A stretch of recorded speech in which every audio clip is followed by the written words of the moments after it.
मध्य प्रदेश के उज्जैन से आखिरकार गैंगस्टर विकास दुबे की गिरफ्तारी हुई है और गिरफ्तारी को लेकर यह सबसे बड़ी खबर पर पूरा अपडेट इस वक्त आप आज तक पर देख रहे हैं।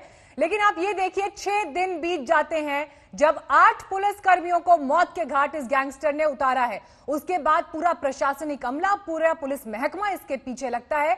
50 से ज्यादा टीम्स गठित की जाती हैं इसकी गिरफ्तारी के लिए और कहां कहां पूरा नेटवर्क तलाशा जाता है। लेकिन उसके बाद गिरफ्तारी होती है 6 दिन बाद और विकास दुबे पाया जाता है मध्य प्रदेश के उज्जैन में। शिवेंद्र लगातार खबर पर नजर बनाए हुए हैं, कुमार अभिषेक भी इस वक्त हमारे साथ जुड़ गए हैं। शिवेंद्र, जिस तरह से मध्य प्रदेश पहुंचा है विकास दुबे, क्या अभी तक इस पर जानकारी मिल पा रही है कि कैसे इसने सफर किया, कैसे इसने ट्रैवल किया, कहां कहां से ये किस रास्ते से वहां तक पहुंचा है?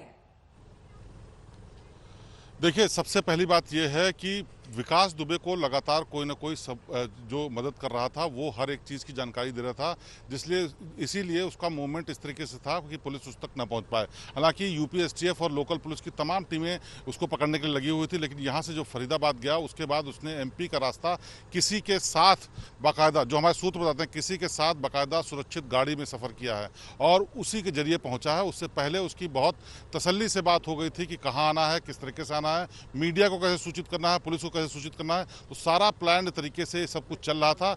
हजारों फोन कहना चाहता हूं इसलिए क्योंकि तमाम जगहों के पुलिस वालों के, लोकल नेटवर्क के, क्रिमिनल्स के, सपोर्टर्स के, उसके सबके फोन सर्विलांस पे लगे होने के बावजूद उसका मूवमेंट पुलिस को नहीं पता लगा और उसने बाकायदा सुरक्षित तरीके से सरेंडर किया है। इस दौरान कई लोगों ने उसकी मदद की है, ये भी बात सामने आ रही है। आगे जांच होगी तो उन लोगों के नाम भी सामने आएंगे, लेकिन गाड़ी मुहैया कराई गई, उसको सुरक्षित ट्रैवल कराया गया, उसका हुलिया बदलने के लिए कपड़े चेंज किए गए, उसको रात में सुरक्षित तरीके से पैसेज देने के लिए रोका गया एक जगह पर। और ये सब चीजें जानकारी अभी शुरुआती आ रही है।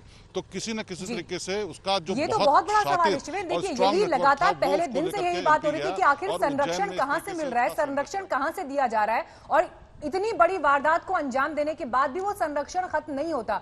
शिवेंद्र, आपने एक बात का जिक्र किया कि हुलिया भी बदला उसने, कुछ जानकारी आप तक पहुंची है इसको लेकर? देखिए, सूत्रों के मुताबिक जब वो नीली टी शर्ट में सीसीटीवी फुटेज में देखा गया तो उसको शक हो गया कि उसके हुलिये के हिसाब से ही उसको पहचाना जा सकता है, जबकि वो मास्क लगाया हुआ था। इसलिए हमारे सूत्र बताते हैं कि उसका न सिर्फ मास्क दूसरे तरीके का बड़ा लगाया गया जिससे, बल्कि उसके हेड गियर भी पहनाया गया, यानी कि सर पे टोपी जैसी कोई चीज़ पहनाई गई जिससे उसका चेहरा न पहचाना जा सके।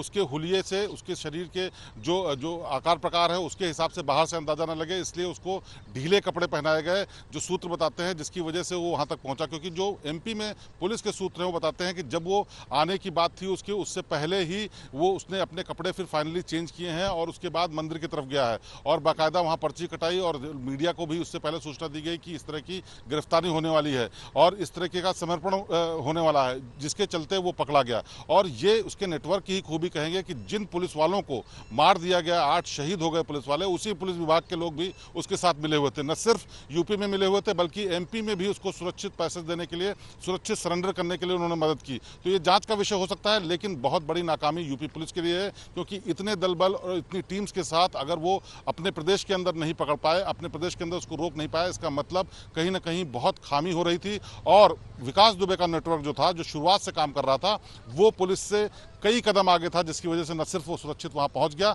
बल्कि पुलिस के लिए बहुत बड़ी चुनौती भी पैदा कर गया। बिल्कुल शिवेंद्र, आप बिल्कुल ठीक कह रहे हैं। और देखिए ये जो चेहरा है, ये चेहरा दरअसल उस पूरे सिस्टम के ऊपर तमाचा है जो ये दिखाता है कि कैसे वो पुलिस प्रशासन से 4 कदम दूर इन 7 दिनों में रहा है। हर वक्त वो एक शहर से दूसरे शहर गुजरा, लेकिन उसको सेफ पैसेज मिला, संरक्षण मिला और उसके बाद जब उसने 8 पुलिसकर्मियों को मौत के घाट उतारा है, उसके बाद भी 7 दिन बाद उसकी गिरफ्तारी होती है मध्य प्रदेश के उज्जैन में। और ये तमाम खबरें इसलिए अहम हो जाती हैं, उत्तर प्रदेश, दिल्ली, हरियाणा, मध्य प्रदेश, आप नेटवर्क समझिए। अब तस्वीरें आप देखिए, ये जो गाड़ी है, इसी गाड़ी में विकास दुबे को ले जाया गया है मध्य प्रदेश पुलिस की गिरफ्त में। लेकिन अब इसके बाद आगे का प्रोसीजर इन्वेस्टिगेशन का कैसे रहता है वो देखना होगा। कुमार अभिषेक भी मौजूद है हमारे साथ इस वक्त। कुमार, तस्वीरें हम दिखा रहे हैं, देखिए गिरफ्तारी होती है मध्य प्रदेश में।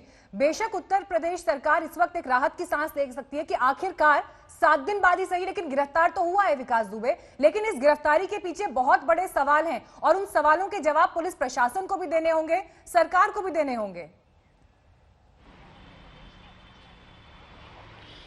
बिल्कुल मीनाक्षी, यूपी पुलिस ने यह कंफर्म कर दिया है कि उसकी गिरफ्तारी हो चुकी है। लेकिन एक बड़ा सवाल जरूर खड़ा था। अगर आप पूरा ट्रेल देखें तो कुछ दिन पहले यह खबर आई थी कि मध्य प्रदेश के शहडोल में उसके रिश्तेदारों के यहां भी पुलिस ने दबिश दी थी, जबकि फरीदाबाद से उसके साथी पकड़े गए। जो अमर दुबे पहले मारा गया है, उस अमर दुबे ने इसके साथ काफी वक्त गुजारा था।